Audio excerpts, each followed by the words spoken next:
Chris Hogan joining us, a Ramsey personality, financial expert. You're somebody that I've listened to for quite some time. I read your Everyday Millionaire book within a day of getting it. So when this all happened and we start talking about the economy and your finances and what do, it was a no-brainer for me to reach out to Ramsey Solutions and say, let's chat. And so thrilled to have you with us today. Thank you so much. Thank you. Yeah, go ahead. I mean, I just want to start with, you get callers all the time at this point, especially, and it's panic mode. And that's kind of where we're at right now for a lot of people. There's a lot of fear setting in. What's the first thing that you're telling people and what you're experiencing with what you're seeing as they call in and they say, what do we do? Yeah, well, I mean, we are seeing something unprecedented right now as we're battling this invisible enemy with this virus. And first thing I'm telling people to do is just to take a collective deep breath. This is a new normal, and we've got to kind of find our way.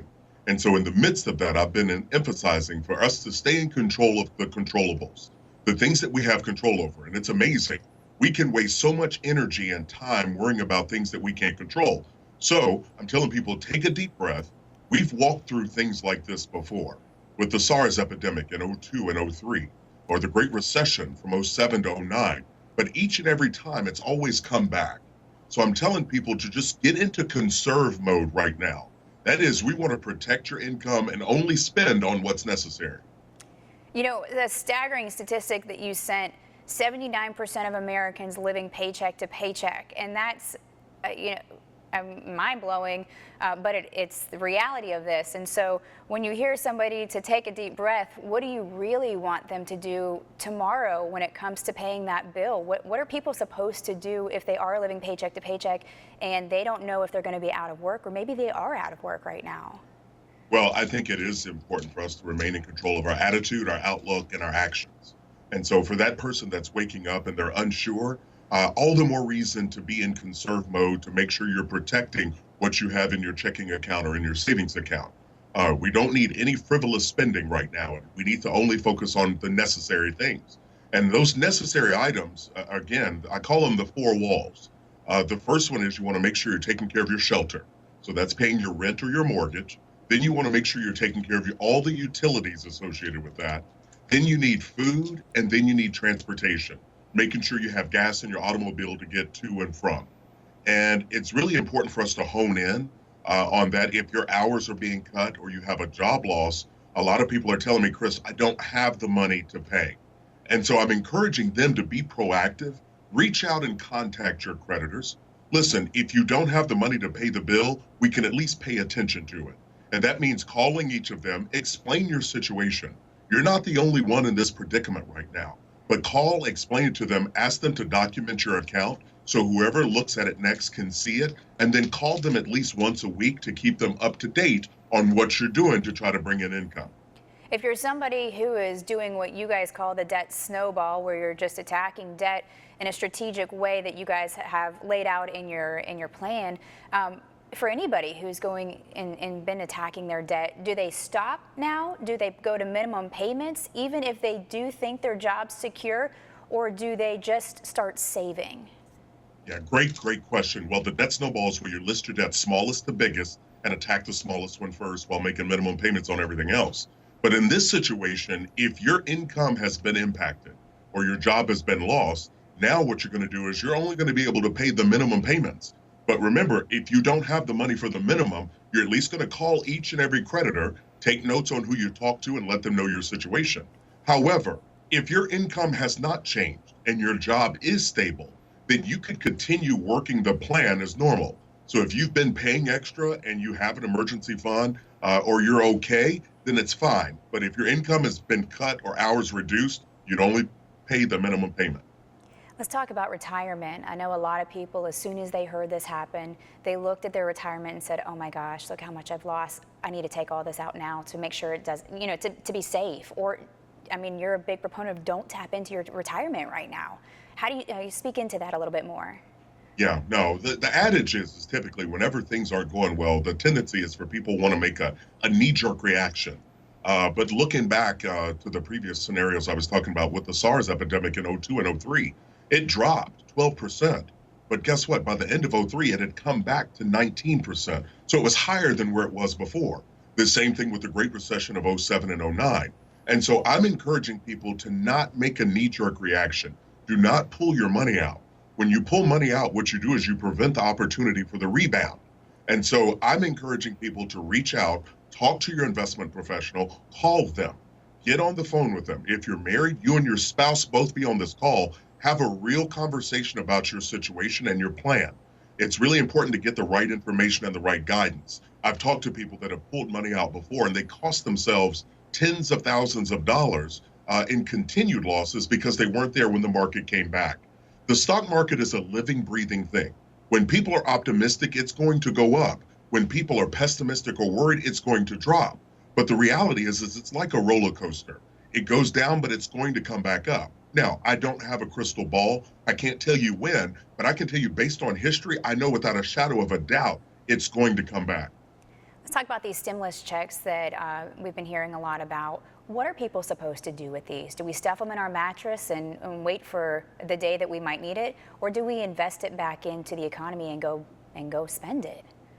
Well, I think the most important thing is it depends on your income and your household income situation right now.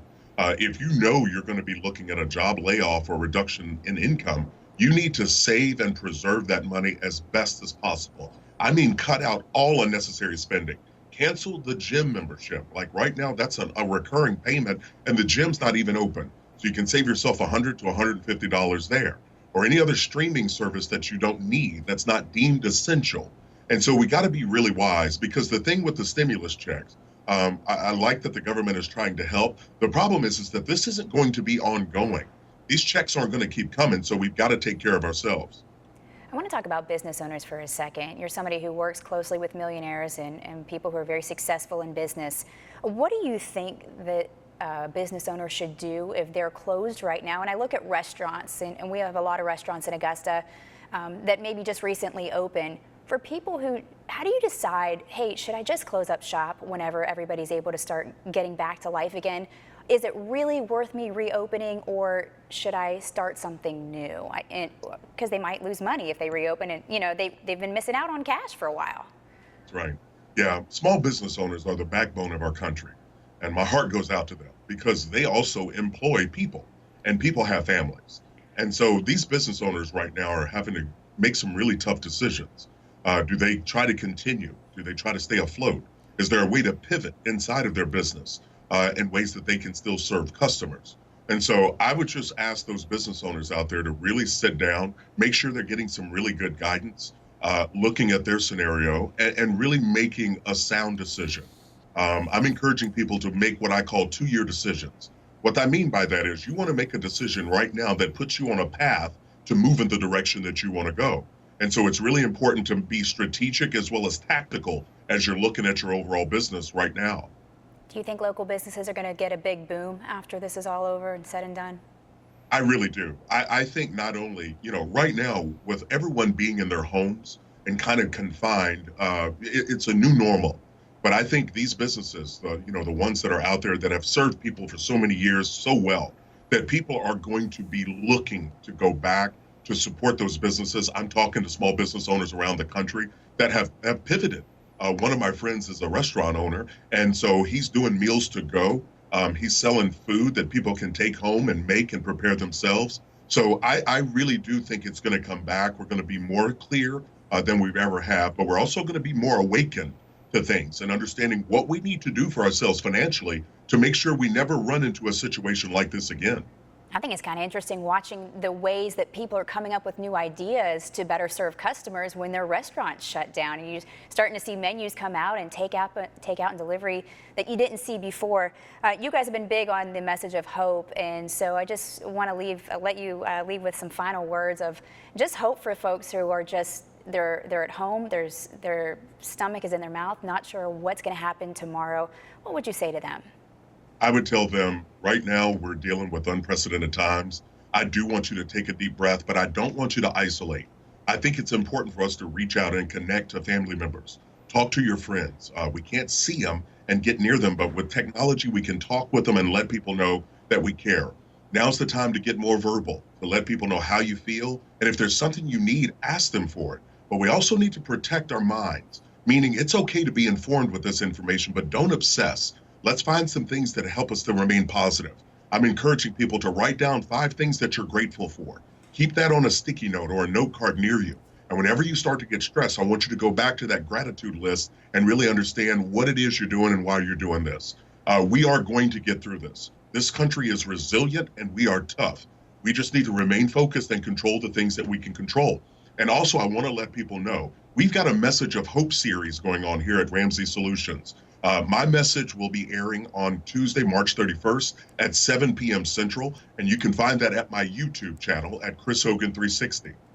That's awesome. Hey, don't you love all of the jobs that are out there that for companies that are hiring right now? I mean, even if we keep talking about temporary jobs, but you may actually find a new career path by doing this. You know what? That is such an interesting point that you bring up. My friend Ken Coleman, he wrote the book Proximity Principle, and he's talking to people about their careers. But I think you're right. I think this awakening is going to have people learn how to pivot to do what's necessary for their families. But people are also going to wake up to this, and they're going to start to pursue the thing that they've wanted to do, or they're going to find an opportunity to use skills that they maybe forgotten that they have. So I'm excited about what's to come. But first, we have to contain this virus and keep people safe.